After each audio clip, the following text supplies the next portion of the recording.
بسم اللہ الرحمن الرحیم ایاک نعبد و ایاک نستعین۔ میں آج اپنے ان سارے پاکستانیوں کا شکریہ ادا کرنا چاہتا ہوں کہ جو آج سڑکوں پہ نکلے، جنہوں نے مظاہرے کیے، پروٹیسٹ کیا، ایک الیکشن کمشنر کے ایک جانبدار فیصلے، ایک سازش کا حصہ بن کے، ایک مافیا کا حصہ بن کے اس نے جو فیصلہ کیا آج، اور جس کی وجہ سے میری قوم سڑکوں پہ نکلی، میں سب کا شکریہ ادا کرنا چاہتا ہوں۔ پہلے تو میں اپنی قوم کے سامنے یہ رکھنا چاہتا ہوں یہ کیا فیصلہ ہے، یعنی یہ توشہ خانہ کیا چیز ہے؟ توشہ خانہ وہ ہے کہ جب ملک کا پرائم منسٹر، اس کے وزیر، اس کے آرمی چیف، ان کو جب پریزنٹس ملتے ہیں، جب وہ اقتدار میں ہوتے ہیں، تو جب ان کو تحفے ملتے ہیں، تو یہ جو سارے تحفے ہیں یہ جاتے ہیں توشہ خانہ کے اندر۔ ایک پورا ریکارڈ ادھر قائم کیا جاتا ہے۔ اس توشہ خانہ سے ایک قانون کے تحت آپ فیصلہ کر سکتے ہیں کہ میں ایک آدھی قیمت، ہمارے دور میں آدھی قیمت ہم دے کے ہم وہ خرید سکتے ہیں وہاں سے۔ سارا ریکارڈ اس کا ہے پڑا ہوا ہے توشہ خانہ میں۔ تو یہ جو کیس اس نے کیا ہے، یہ جو کیس کے اوپر فیصلہ دیا ہے، میں آپ ساری قوم کے سامنے اب یہ کہنا چاہتا ہوں کہ جب بھی، اور انشاءاللہ ہم اب جا رہے ہیں عدالت میں آج سب کے سامنے کہنا چاہتا ہوں کہ یہ عدالت کے اندر کیس جائے گا اور اس میں ایک چیز غیر قانونی نہیں نکلے گی، کیونکہ سارا ریکارڈ اویلیبل ہے۔ اور جنہوں نے قانون توڑا ہے، توشہ خانہ کا قانون کس نے توڑا ہے؟ آصف زرداری نے اور نواز شریف نے۔ کیسے توڑا ہے؟ انہوں نے 4 مہنگی گاڑیاں اس توشہ خانہ سے نکالی ہے۔ قانون یہ کہتا ہے کہ آپ گاڑیاں نہیں نکال سکتے، مجھے بھی ملی تھی۔ تو ان کے کیس تو سنے نہیں، ان کے 10 سال سے کیس پڑے ہوئے جو انہوں نے یہ گاڑیاں غیر قانونی طور پہ نکالی تھی۔ اور وہ جو کہ سارے میرے وکیل نے آج قوم کے سامنے بتایا کہ سارا ریکارڈ اویلیبل ہے، اس کے اوپر اس نے یہ فیصلہ کیا۔ تو پہلے تو ہم جائیں گے انشاءاللہ عدالت میں، لیکن میں اس الیکشن کمشنر کے اوپر اپنی قوم کے سامنے اس کا ذرا اصلیت رکھنا چاہتا ہوں۔ یہ وہ آدمی ہے جو پچھلے 2.5 سال سے ہمارے خلاف فیصلے دے رہا ہے۔ 8 یا 9 دفعہ اس نے ہمارے خلاف فیصلہ دیا، ہم عدالت میں گئے اور عدالت نے اس کے فیصلے اوور ٹرن کر کے ہمارے حق میں فیصلے دیے، کیونکہ اس کے جو فیصلے تھے وہ غیر جانبدار نہیں تھے۔ ہم ای وی ایم مشینز کے اوپر کوشش کرتے رہے کہ اس ملک میں صاف اور شفاف الیکشن ہو، 2 سال کوشش کرتے رہے۔ اس الیکشن کمیشن نے پیپلز پارٹی اور نون لیگ کے ساتھ مل کے وہ نہیں ہونے دیا۔ ہم نے عدالت میں گئے کہ جو سینٹ کے اندر پیسہ چلتا ہے، سینٹ کے الیکشنز کے اندر، کہ وہ ووٹ ویریفائبل ہونی چاہیے، یعنی لوگوں کو پتہ ہونا چاہیے کہ آپ کے ایم پی کدھر ووٹ ڈال رہے ہیں۔ ہم سپریم کورٹ میں گئے، سپریم کورٹ میں اجازت دے دی کہ ووٹ ویریفائبل ہونی چاہیے، اس نے روک دی۔ اس کے بعد یوسف رضا گیلانی کا بیٹا پیسے دیتے ہوئے پکڑا گیا ووٹ خریدتے ہوئے، اس نے کوئی ایکشن نہیں لیا۔ یہ اس نے جب ہمارا یہ ابھی جو آڈیو لیکس ہوئی ہے، اس کے اندر کیا چیز آئی ہے سامنے؟ آڈیو لیکس میں یہ سامنے آئی کہ نون لیگ کے ساتھ بیٹھ کے یہ فیصلے کر رہا تھا کہ کون سے حلقے ہمارے کمزور ہیں اور کدھر پی ڈی ایم کی ووٹ جو تھی ہمارے حلقوں سے دگنی تھی۔ اس نے ان کے ساتھ بیٹھ کے فیصلے کیے۔ یہ جو ابھی حال ہی میں الیکشن ہوئے ہیں، اسی الیکشن کمیشن نے، اس نے پہلے بھی جب پنجاب کے بائی الیکشن ہوئے تب بھی پوری الیکشن کمیشن کی مشینری نے ان کی مدد کی، اور اس کے گورنمنٹ بھی پنجاب میں انہی کی تھی، گورنمنٹ کی مشینری نے بھی پوری مدد کی۔ اس کے باوجود دونوں دفعہ یہ الیکشن ہار گئے، اور الیکشن اس لیے ہارے کہ پاکستان کی قوم ان کو ریجیکٹ کر بیٹھی ہے، اور اللہ کا شکر ادا کرتا ہوں ہمارے ساتھ کھڑی ہے۔ جب ہماری گورنمنٹ گئی تب سے یہ مافیا کوشش کر رہا ہے کہ تحریک انصاف کو ختم کرنے کی۔ پہلے تو انہوں نے گورنمنٹ گرائی بیرونی سازش، پھر انہوں نے کروڑ روپیہ خرچ کیا، 20 یا 25 کروڑ روپے کی ووٹیں خریدی، لوگوں کو لوٹا بنایا، ہماری گورنمنٹ گرائی۔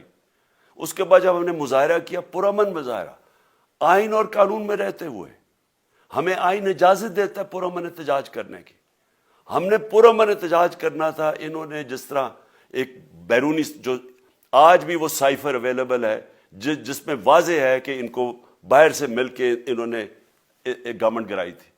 سب کو پتہ ہے سندھ ہاؤس میں 20 25 کروڑ روپیہ چلا اور گورنمنٹ انہوں نے گرائی.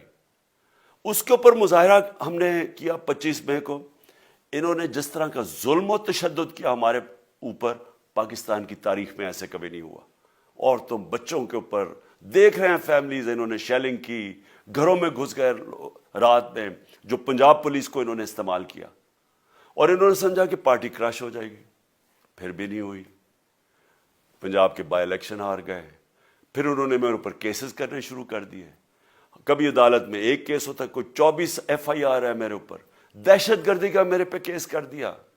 کیا کیس تھا؟ ساری دنیا میں رپورٹ ہوا وہ کیس. کیس کیا ہے کہ عمران خان کہہ رہا ہے کہ ریمانڈ پہ بھیجنے کے لیے ایک جس کے اوپر تشدد ہوا ہے, کسٹوڈیل ٹارچر ہوئی ہے شہباز گل کو, کہ ہم قانونی کارروائی کریں گے. اس کے اوپر دہشت گردی کا کیس کر دیا. تو پوری کوشش کرتے رہے نہ کسی طرح اس کو, کیونکہ میچ میں تو آپ کھیل نہیں سکتے تھے, تو عمران خان کو میچ سے نکال دو باہر. یہ شروع سے ان کی کوشش تھی. پتہ ان کو چل گیا کہ عوام آ گئی ہے کھڑی ہو ہمارے ساتھ. بڑے میں جلسے ہوئے ہیں, کبھی اتنے بڑے جلسے ہوئے ہی نہیں پاکستان میں. اور پھر یہ ابھی جو الیکشن ہوا ہے اس کے اندر پوری پلاننگ کرتے ایک کینڈیڈیٹ کھڑا کر کے پھر بھی ہار گئے. تو یہ مجھے پہلے ہی پتا تھا کہ انہوں نے اس کا رزلٹ کیا آنا ہے. میری ساری پارٹی کو پتا ہے, میں نے ان کو واٹس ایپ کیا, اپنے سارے لوگوں کو بتایا. مجھے کل رات میں نے سب کو بتا دیا کہ اس نے ڈسکوالیفائی کرنا ہے, کیونکہ یہ اس سازش کا حصہ ہے, یہ مافیا کا حصہ ہے. اور مافیا کیا کوشش کر رہی ہے یہ ذرا ساری قوم سن لو.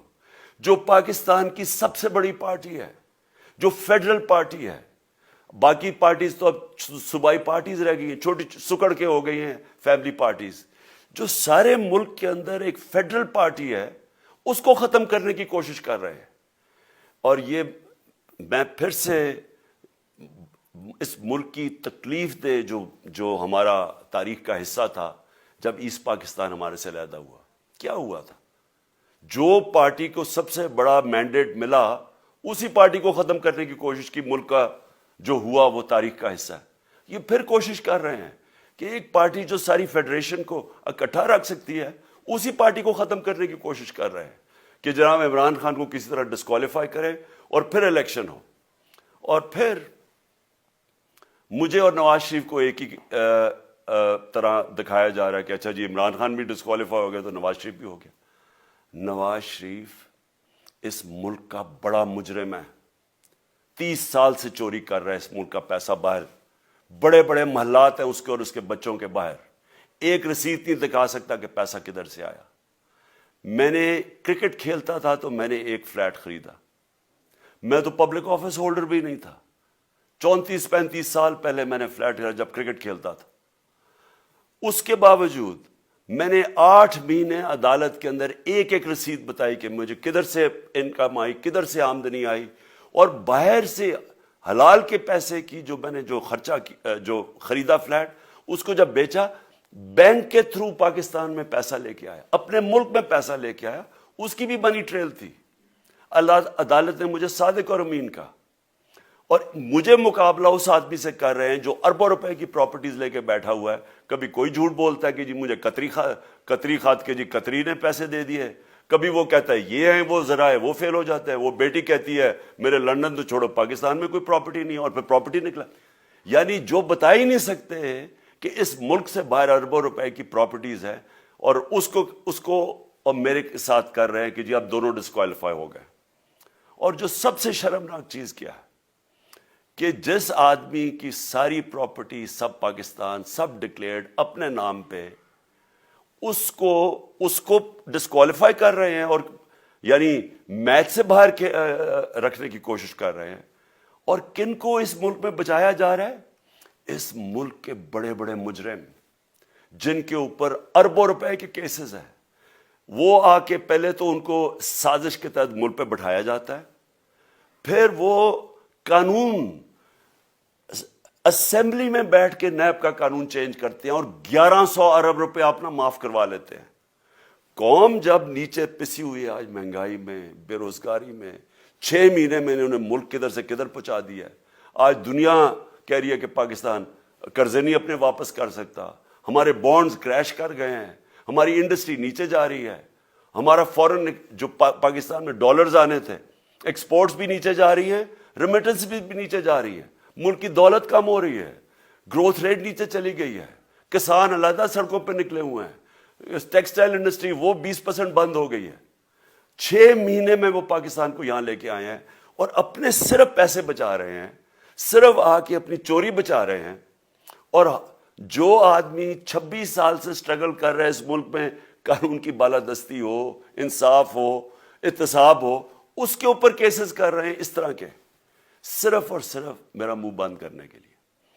میں آج اپنی ساری قوم کے سامنے یہ آپ سب کے سامنے یہ وعدہ کرتا ہوں کہ میری جتنی بھی زندگی ہے وہ ان چوروں کا مقابلہ کرنے کے لیے. میں اس کو سیاست نہیں سمجھتا، میں اس کو جہاد سمجھتا ہوں. یہ جو مافیا بیٹھا ہوا ہے جس کا یہ حصہ ہے یہ الیکشن کمشنر، میں جب تک زندہ ہوں میں ان کا مقابلہ کروں گا. میں اپنے سارے آج جو پروٹیسٹرز بیٹھے ہیں، میں آپ سب کو آج پہلے تو شکریہ ادا کرتا ہوں. اب میں کہتا ہوں کہ اب آپ پروٹیسٹ ختم کر دیں. آج آپ پروٹیسٹ اب ختم کر دیں، کیونکہ لوگ اس وقت مشکل میں ہیں اور میں نہیں چاہتا کہ میری قوم مشکل میں ہو. لیکن آپ سب تیاری کریں.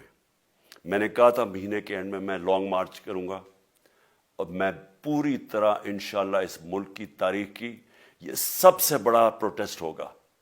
اور یہ صرف لانگ مارچ پہ ختم نہیں ہوگا، یہ میری حقیقی آزادی کی تحریک چلتی رہے گی جب تک اس ملک کے اندر قانون کی بالادستی قائم نہیں ہوگی. اس طرح کے چور، اس طرح کے ڈاکو، اس طرح کے مافیا، اس طرح کا یہ کرپٹ الیکشن کمشنر جب تک یہ بیٹھے ہیں میری یہ تحریک چلے گی. اور میں اپنی ساری قوم کو آج کہہ رہا ہوں کہ یہ ملک ایک فیصلہ کن موڑ پہ ہے. اگر ہم جو اللہ کا حکم ہے کہ ظلم اور ناانصافی کے سامنے کھڑے ہو، جہاد کرو، اللہ کا حکم ہے امر بالمعروف، اچھائی کے ساتھ کھڑے ہو اور اس طرح کے چوروں کے خلاف کھڑے ہو، جب تک ہم قوم اس فیصلہ کن وقت پہ اب جدوجہد کرنے کے لیے تیاری نہیں کریں گے، ہم ان چوروں سے اپنی جان نہیں چھڑا سکیں گے. جہاد اللہ نے ہمارے پہ فرض اس لیے کیا ہے کہ جب ہم ظلم کا مقابلہ کرتے ہیں اپنی بہتری کرتے ہیں، ظلم کم ہو جاتا ہے. جب ہم اس طرح کی ناانصافی اور ظلم کے سامنے سر جھکاتے ہیں ہماری معاشرہ تباہ ہو جاتا ہے. جب معاشرہ اچھے اور برے کی تمیز ختم کرتا ہے، یہ چور جا کے ملک کا فیصلہ کرتے ہیں، وہ معاشرہ کو تباہ کر دیتے ہیں. ہم آج اس فیصلہ کن وقت پہ کھڑے ہیں. میں آپ کو کال دوں گا، پھر سے میں آپ کو کہوں، اور انشاءاللہ اس ملک کی تاریخ کی یہ سب سے بڑا مظاہرہ ہوگا، یہ سب سے بڑی پروٹیسٹ موومنٹ ہوگی، اور یہ رکے گی نہیں. اب یہ جب تک ہم اس ملک کو حقیقی طور پہ آزاد نہیں کرتے، یہ میری پروٹیسٹ موومنٹ اب چلتی رہے گی. پاکستان زندہ باد.